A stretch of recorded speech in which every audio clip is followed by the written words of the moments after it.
Kayo ba, masaya ba kayo yung kami naging nanay niya at tatay niyo? Magulang. Magulang niyo? Magulang niyo kami. Oo, syempre. Kasi ang bait niya at pinagabayan niya kami lagi sa tama. At tinuturoan kami sa mga ginagawa namin mali.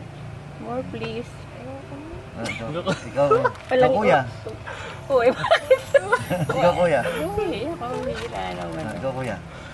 Sa akin, no, hindi ako nagsisisi na kayo naman yung magulang ko dahil lahat ng mga pinagsamahan natin na minsan nasa baba, minsan nasa taas. Masaya na kasama ko kayo kahit saan man yun. Tapos, dinala nyo ako sa iglesia. Isang napakalaking biyaya sa akin na mula bata, aral ako sa mga turo ng Diyos mula PNK hanggang paglaki. Hanggang ngayon, kumbaga, dinala ko yun.